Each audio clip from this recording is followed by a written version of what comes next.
குழந்தைக்கு 6 வயசு 7 வயசுக்கு மேலே நம்ம தெரப்பி கொடுத்தா இம்ப்ரூவ்மெண்ட் இருக்காது, லாங்குவேஜ் டெவலப் ஆகாதுன்னு சொல்கிறாங்களே, அது உண்மையா அப்படிங்கிறதுக்கான ஆன்சர் பார்க்கலாம். இதில் 2 விஷயம் கன்சிடர் பண்ணணும். அதில் ஒன்று, உங்கள் குழந்தைக்கு நீங்கள் 2 வயசில் ஐடென்டிஃபை பண்ணி இல்லை ஒரு 3 வயசில் ஐடென்டிஃபை பண்ணி வெயிட் பண்ணி வரும்னு வெயிட் பண்ணி 6-7 இயர்ஸ் ஆனதுக்கு அப்புறமுமே கூட இன்னும் பேசாமல் இருக்காங்க, நாங்கள் இன்னும் தெரப்பியே கொடுக்கல, ஸ்கூல் போனால் போய்ட்டு நாங்கள் வெயிட் பண்ணி பார்ப்போம், இப்போ முடியல, ஸ்கூலில் அக்செப்ட் பண்ணிக்க மாட்டேங்கிறாங்கன்னு சொல்கிற பேரண்ட்டாக இருக்கிறீங்க அப்படின்னா ஹோல்ட் ஆன், உங்களுக்கு ஆன்சர் இருக்குது.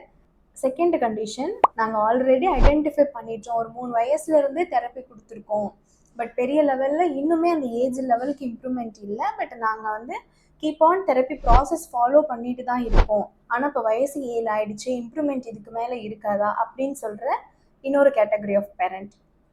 நான் ஃபஸ்ட்டு சொன்ன கேட்டகரி ஆஃப் பேரண்ட் இருக்கீங்க பார்த்தீங்களா, சுத்தமாக எந்த ஒரு தெரப்பியுமே ஃபாலோ பண்ணலை, அந்த குழந்தைக்கு பிரெயின் டெவலப்மெண்ட்டுக்கு தகுந்த ஒரு ஸ்டிமுலேஷன் எதுவுமே கொடுக்காம 7 வயசு வச்சுருக்கிற பேரண்ட்டுக்கு ஆன்சர் இஸ் கொஞ்சம் கஷ்டம்தான்.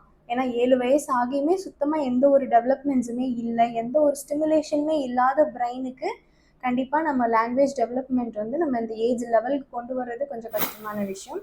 பட் நீங்கள் 3 இயர்ஸ் 4 இயர்ஸில் இருந்தே நீங்கள் தெரப்பி கொடுத்துருக்குறீங்க, நீங்கள் எக்ஸ்பெக்ட் பண்ணின அளவுக்கு ப்ராக்ரெஸ் இல்லை, பட் ஸ்டில் நாங்கள் விடாமல் ட்ரை பண்ணிகிட்டு இருக்கோம், தெரப்பி கொடுத்துட்ருக்கோம், எங்கள் குழந்தைக்கு தேவையான ஸ்டிமுலேஷன் எங்களால் முடிஞ்ச அளவுக்கு நாங்கள் ப்ரொவைட் பண்ணுறோம், அந்த குழந்தைக்கு தேவையான என்விரான்மெண்டல் ரொட்டீன்ஸை நாங்கள் ஃபாலோ பண்ணுறோம் அப்படின்னு சொல்கிற பேரண்ட்ஸ்க்கு ஆன்சர் இஸ் கண்டிப்பாக பாசிட்டிவான ஆன்சர் தான். உங்கள் குழந்தையால் கண்டிப்பாக நம்ம எடுத்துகிட்டு வர முடியும்.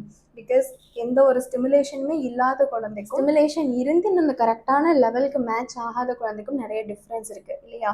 ஸோ ஒரு வேளை நீங்கள் ஆல்ரெடி தெரப்பி ப்ராசஸில் இருக்கீங்க, 7 வயசு ஆகிடுச்சு, இன்னும் அவர் சரியாக பேசலைன்னா ஸ்டில் உங்களுக்கு சான்ஸ் இருக்குது அந்த குழந்தைய நம்ம நல்லாவே பேச வைக்கிறதுக்கு.